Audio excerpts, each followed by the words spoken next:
Top 20 Economic Development Specialist Interview Questions and Answers.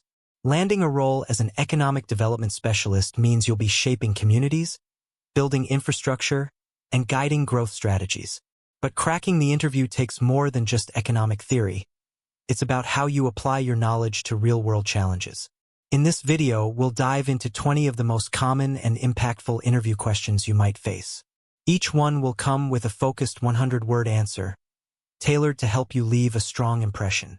Whether you're a new graduate or a seasoned pro, this guide will sharpen your responses and boost your confidence. Let's get into the first question.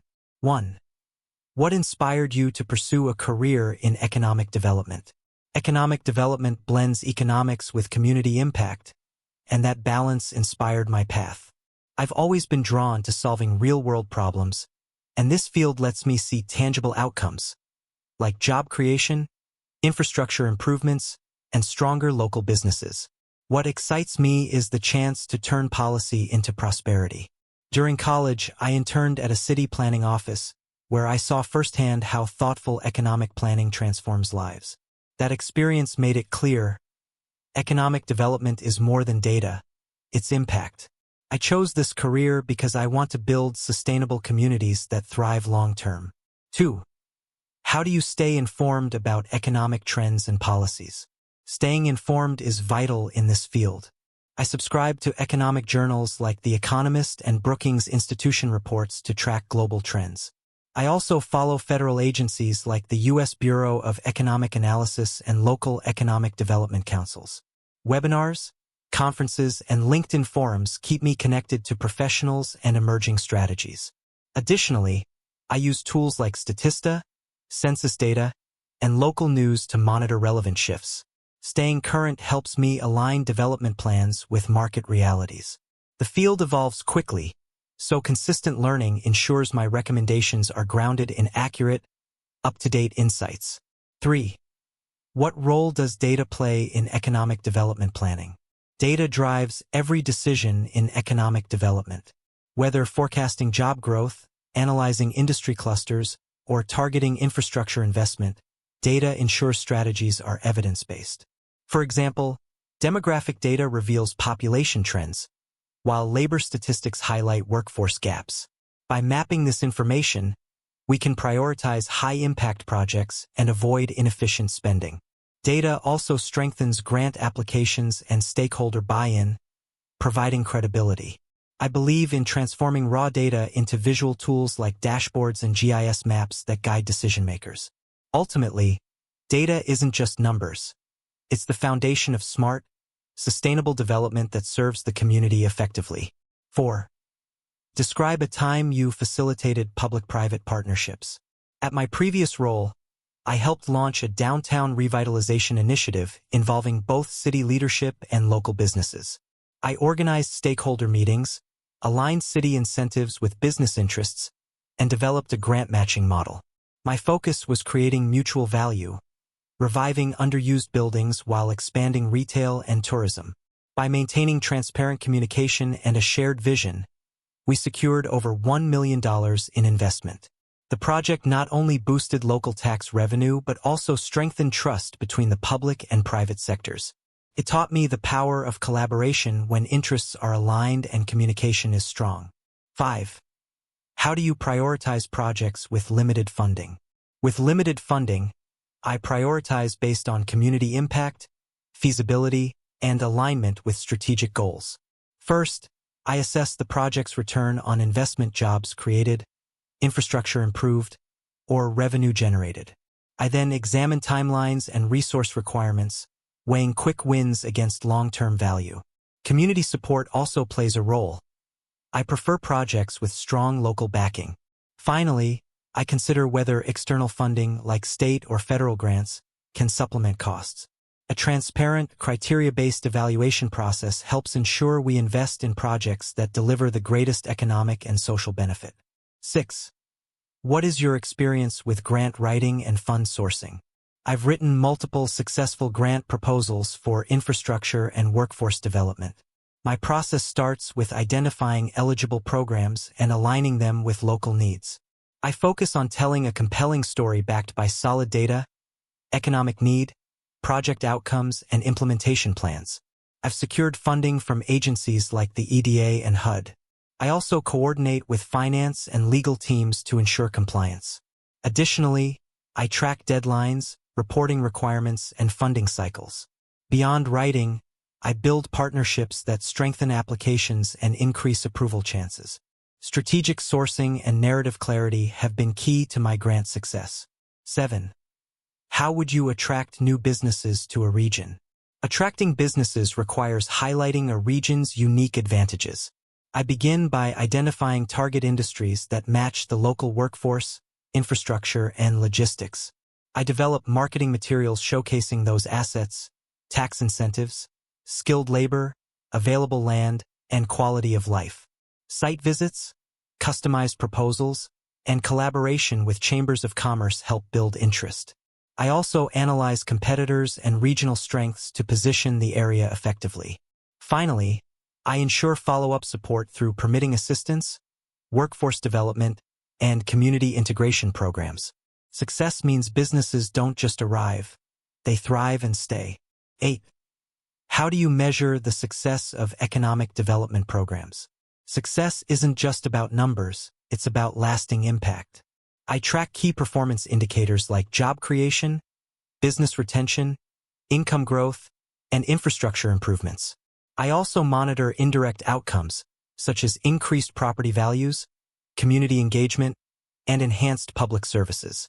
Each project begins with measurable goals and ends with a post-implementation evaluation. I believe in both quantitative and qualitative feedback. Surveys and stakeholder interviews add valuable insight. Success means economic vitality, community resilience, and sustainable growth. It's not just about what we build, it's about the people it benefits. 9. How would you handle community opposition to a development project? Community opposition often stems from misunderstanding or lack of inclusion. I start by listening, holding public forums, gathering feedback, and identifying concerns. I then adjust project messaging or plans based on valid input. Transparency is crucial, so I clearly explain benefits, timelines, and mitigations. I also provide data and examples of long-term gains. It's important to build trust through honesty and compromise. Sometimes this means delaying or modifying a project, but it always leads to stronger outcomes. My goal is consensus, not confrontation, ensuring the community feels heard and respected. 10. What strategies do you use for workforce development? Workforce development starts with identifying employer needs and matching them with education pipelines. I partner with community colleges, vocational schools, and training providers to build relevant programs. Apprenticeships, certification paths, and internship programs help close skill gaps. I also advocate for reskilling initiatives for displaced workers. Workforce housing and public transit access are also key. Collaborating with employers ensures training meets real demand. I track placement rates and program outcomes to evaluate effectiveness. A skilled, adaptable workforce is the backbone of economic growth, and I make it a top priority. 11. What role do you think sustainability plays in economic development? Sustainability is essential for long-term success. I incorporate environmental, social, and economic factors into every plan. Green infrastructure, renewable energy, and smart zoning promote both growth and resilience. Attracting businesses with eco-conscious goals can also boost a region's reputation. I advocate for policies that reduce emissions and conserve resources while supporting job creation. Sustainable practices lower long-term costs and create healthier communities. In development, short-term gain shouldn't sacrifice future stability. Balancing growth with conservation ensures our projects serve not just this generation, but the next. 12. How do you build relationships with stakeholders? Building relationships starts with trust and consistency. I engage stakeholders early: business owners, residents, nonprofits, and government leaders. I hold one-on-one meetings, attend community events, and provide regular updates. I focus on shared goals and create open channels for feedback. Transparency and responsiveness build credibility. When conflicts arise, I mediate constructively. I also celebrate wins with stakeholders to reinforce partnerships. Strong relationships create smoother project execution and deeper community buy-in. Economic development is a team sport. No one succeeds alone. 13. How do you handle failure or a rejected proposal?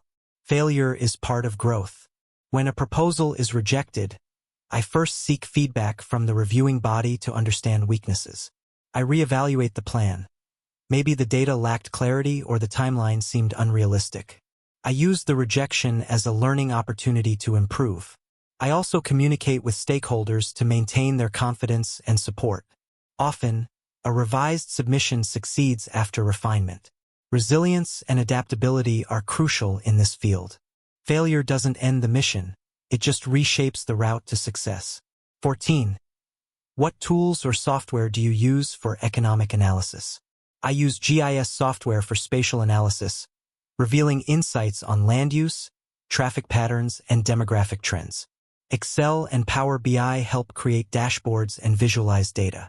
I also use Implan and REMI for economic impact modeling. Access to Census Bureau APIs and labor statistics tools helps with detailed analysis. CRM platforms help manage stakeholder data and outreach. These tools allow me to make informed, precise decisions backed by real-time insights. Technology enhances every step of planning and execution. 15. How would you support small business growth in your community? Supporting small businesses starts with listening to their needs, access to capital, mentorship, or simplified regulations. I'd create resource hubs offering training, grants, and marketing help.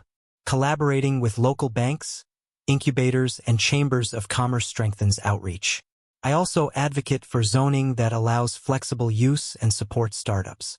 Events like local business expos or shop local campaigns help build visibility. I measure results through business retention and revenue growth.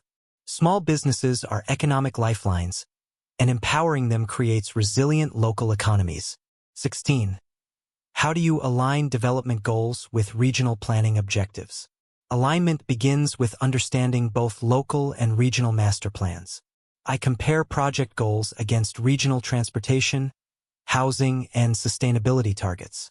I collaborate with planners and attend interagency meetings to ensure synergy. Coordination avoids duplication and boosts efficiency. I also seek input from regional councils and MPOs. Alignment strengthens funding applications and builds public support. Economic development doesn't happen in isolation.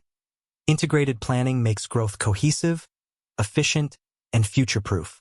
17. What economic development trends are you most excited about? I'm excited about innovation districts, zones combining education, tech, and entrepreneurship. They're magnets for talent and investment. I also follow smart city initiatives that integrate data, sustainability, and connectivity. Another trend is inclusive growth, ensuring development reaches underserved communities. Remote work hubs and rural revitalization also present fresh opportunities. These trends show that development is evolving beyond factories and roads. It's about ecosystems. They offer exciting new ways to build equity and resilience. 18. How do you ensure equity in economic development planning? Equity starts with data, disaggregated by race, income, and geography, to identify disparities.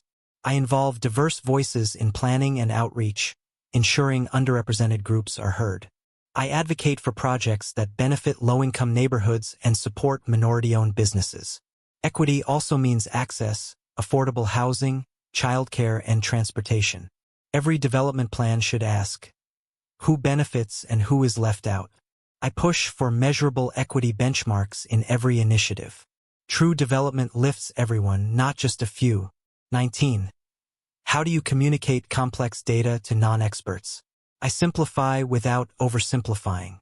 I use infographics, charts, and visuals to make data accessible. I avoid jargon and focus on why it matters. Jobs created, savings, community benefits. Storytelling helps connecting data to people. I prepare executive summaries for stakeholders and offer full reports for those who want detail. I also invite questions and feedback to ensure clarity. My goal is to empower, not overwhelm. Good communication turns data into decisions. 20. What are your long-term goals as an economic development specialist? Long-term, I aim to lead strategic initiatives that create lasting regional impact. I want to design policies that address systemic inequities, support innovation, and prepare communities for the future economy. I also hope to mentor the next generation of specialists and contribute to national-level development networks. My goal is not just growth, but smart, inclusive, and resilient growth. I want to be part of projects that people still appreciate decades later. Conclusion. Interviewing for an economic development specialist role requires more than just technical skill. It's about your ability to think strategically, lead with vision, and work with diverse communities. The best candidates combine data-driven planning with human-focused solutions. These 20 questions prepare you to showcase your experience, values, and readiness to drive positive change. Whether you're building a local economy or launching regional projects, remember, development is about people first. Bring empathy, clarity, and impact to every response. That's how you stand out. Good luck.